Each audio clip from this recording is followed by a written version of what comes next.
Hello everyone, and welcome to our final installment of the videos that we have planned here for the week of April 27th, 2020 for Algebra 2. And this week we've been talking about system of equations, and we've gone through different ways to solve systems as well as some word problems. We're going to finish that up here with some word problems that involve distance, rate, and time. Again, we did plenty of word problems back in Algebra 1, but we're going to try some slightly different ones that we might have not seen here in Algebra 1 with distance, rate, and time problems. So, small little tidbit here about distance formula, because you're going to see distance pop up in these different questions coming up here with word problems with systems. And it says here that applications that involve constant rate of travel or speed require the use of distance formula. So we do have a formula. D is equal to R times T, the R being rate or speed, and T being time, excuse me. And we'll definitely see that come up here in this first problem. So it says in the first problem, a boat can travel 36 miles downstream in 2 hours. Coming back upstream, the boat takes 3 hours. But what is the rate of the boat in still water? What is the rate of the current? So we're going to go ahead and start off by kind of considering here what's going on. Again, I like to kind of try to break things down sentence by sentence. So in the first sentence, it says a boat can travel 36 miles downstream in 2 hours. So within this problem, both um, downstream and upstream is happening for this particular boat. So when I come up with two equations here, I want to come up with two equations that involve one of them being going downstream and then another one of them being going upstream.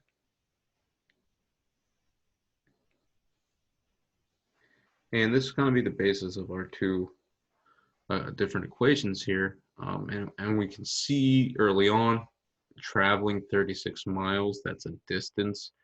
In 2 hours, that's a time. So this formula we have here, distance is equal to rate times time, is something that we're going to definitely use here. So I'm going to try to make a little bit of a T-chart here where we'll be able to kind of break down and see what the distance, the rate, and the time is for each.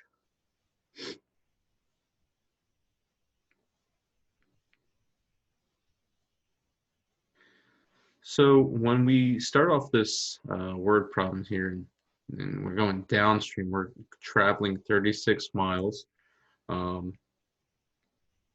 and we're doing that in 2 hours. So I think it's pretty straightforward for us here that our distance and our time is very, very simple to label here when it comes to this formula. The second sentence says we're coming back upstream. The boat takes 3 hours, and you would be able to assume here that we're coming back to the original starting point. So we're still traveling 36 miles. Granted, we're going to be going upstream with that, and it's going to take us slightly longer. It's going to take us 3 hours. So the only thing that we don't have here is a rate or a speed for this particular problem. And that kind of makes sense because when we get to our final couple of sentences here within the word problem, there's a couple questions that involve what is the rate of the boat in still water and what is the rate of the current. So I do want to consider the boat in still water and the boat in the current. Now, I'm going to try to draw a visual here, and maybe you have a little bit more experience than me traveling in boats, I'm not sure, but when I'm traveling downstream, I have the current working for me. It's probably why you see there's less time being taken up to go downstream because the water is flowing in the same direction of the boat. But however, when I'm traveling upstream, I'm kind of fighting the current. So here's my traveling, and this is the way the water is moving. So this is our current, and this is the way the boat is going. And this is our current, and this is the way the boat is going. So we start off by trying to figure out, what those rates are for both the boat in still water and the boat, or excuse me, and the current. So we need to consider those and how that operates. Now, um, when we're going downstream, the two things are working together with one another, and that's why we have a quicker time. So I have these two concepts here, and I'm going to add them together because they're working with one another. Now, B we've kind of labeled here as the rate for the boat.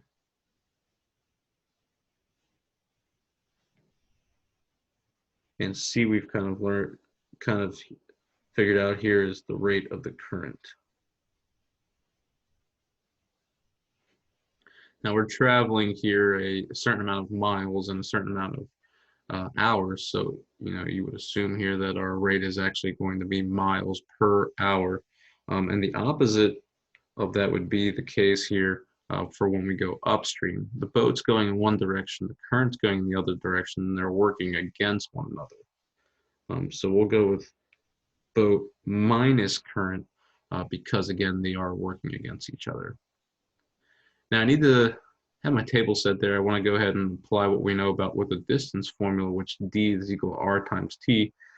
So I'm going to go ahead and I'm going to write down two different equations, and both of them have a 36 equal to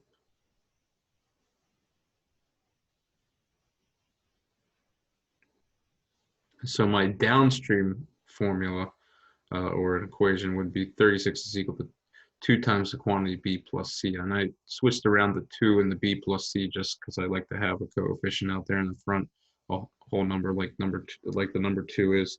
And my upstream equation would be 36 is equal to 3 times the quantity b minus c. And that would be my system of equations. Now, we could go ahead and we could distribute those right there. We could distribute the 2 in the first equation and the 3 in the second equation. However, hopefully you can notice there that we're multiplying 2 times a quantity in the first equation and 3 times a quantity in the second equation. So instead of distributing and kind of getting ourselves into some more of a process of system equations, I'm going to kind of do a shortcut here, and I'm going to suggest that because we have a whole number like the 2 out in front of the b plus c, that what I can do is go ahead and divide that first equation by 2. And we know 2 divided by 2 would be 1, and that would leave us with an equation of 18 is equal to b plus c, which overall is a lot easier to look at. I could do the same exact thing with the second equation, and this time that coefficient in the front of the quantity b minus c is 3. So I'm going to divide by 3, and that would give me an equation that is 12 is equal to b minus c. Now I have this system here at the bottom, 18 is equal to b plus c, and I have 12 is equal to b minus c. And we're looking at that, and hopefully, again, we see both variables on the same exact side. We don't have to worry about distribution or the parentheses or any multiplication anymore.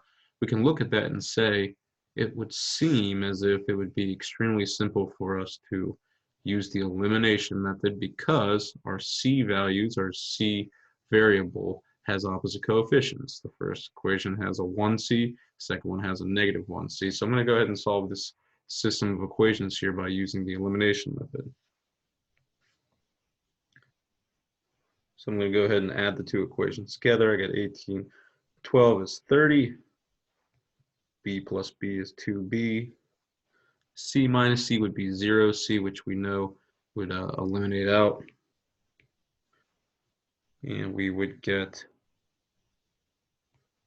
that b is equal to 15. So in this situation, we know that one of the things that we know here is that our boat is traveling, because we know B stands for boat here in still water.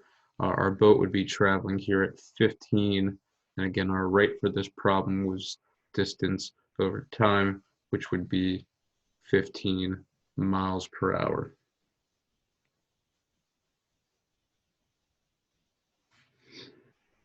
Now, there's numerous amount of equations we could go ahead and figure out what the current is for us here. We could use any of these equations up here, any of the from the original chart that we created. Probably easier to kind of look down here at the bottom with the last two equations we dealt with. And if we plugged 15 in for B over here in the red one, we would do 15 subtracted with both sides, and we would have 18 minus 15, which is 3. So our rate for the current would be 3 miles per hour. And you can plug that in and see that that would work for other ones also. Down at the bottom, we have 12 is equal to B minus C. Well, 15 minus 3 is 12. That makes sense. So again, the final answer here is that our boat would be traveling in still water at 15 miles per hour, and our current would be traveling at 3 miles per hour. Last one to check out here, very similar problem. It says a jet flew east a distance of 1,800 miles with the jet stream in 3 hours. Returning west against the jet stream, the jet took 4 hours. Find the jet speed in still air and the rate of the jet stream. So an extremely similar problem to what we just got done doing, where we're traveling with support. Last problem was a current. Here it's a jet stream, and then we're fighting that force on the way back. So again, what I'd like to do here is remember that we have a formula: distance is equal to rate times time. Never bad to write down the formula before you get going with this. We do see the keyword distance here. We do see a couple different measurements like miles and hour that we saw in the last problem that would kind of lead us to believe that we're dealing with this formula: D is equal to R times T. I'm going to go ahead and set up a chart kind of like I did in the last problem. We'll go with the jet stream, and we'll go against the jet stream. And just like before, maybe not the hardest thing to do within this word problem is figure out what the distance and the time would be, but representing algebraically the rate is kind of where a little bit of the thought process has to be. So with the jet stream, we know we have to travel 1,800 miles, and we're going to do that in 3 hours. Against the jet stream, we're going the same exact distance, so we're going to come back the 1,800 miles, so that's not changing for us here.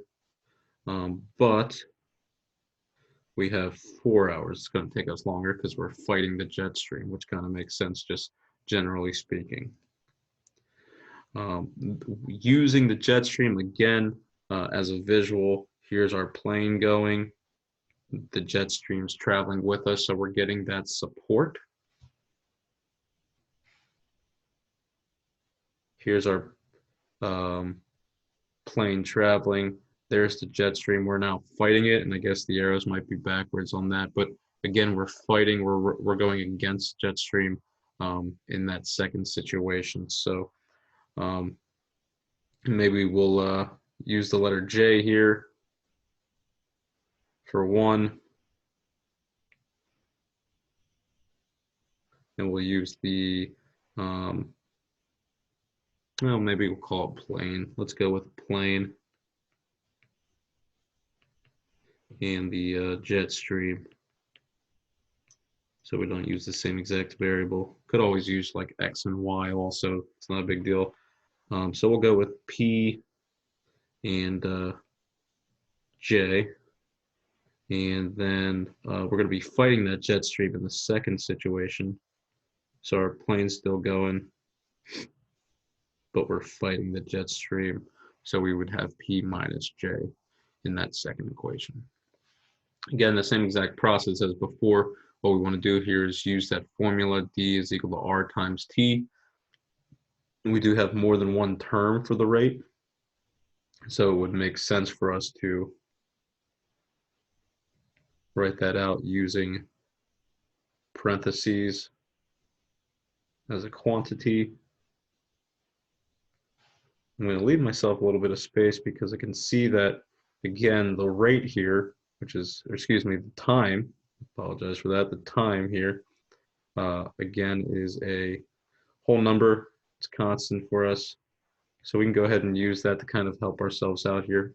Of course, we could distribute that and get 3p plus 3j on the top, 4p minus 4j on the top, and do any type of thing, substitution, elimination, in order to help us solve this. But just to take a shortcut here, go ahead and divide for that first equation both sides by 3.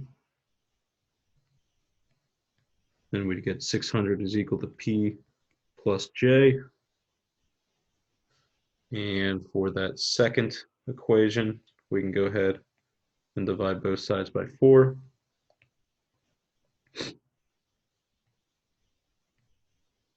And we would get 450 is equal to p minus j.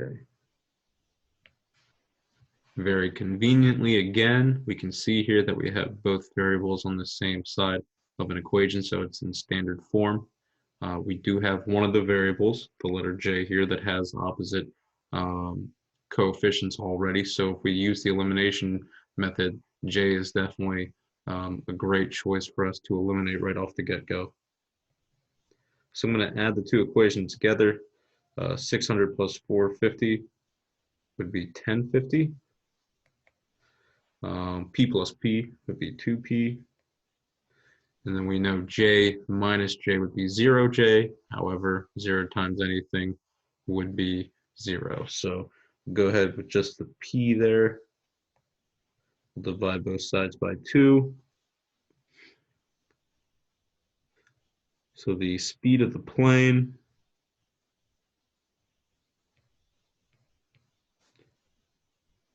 which is our letter P, would be equal to 525, we'll just call it miles per hour. And again, we can use any of the different formulas we've already had, go back to the ones that are currently written in green or purple. That would make more sense maybe as the easier ones to plug into. Either way, if I plug, let's go with the green one just for argument's sake. If I plug 525 in for P there, and I subtract that over, 600 minus 525 would be 75 miles per hour for our jet stream.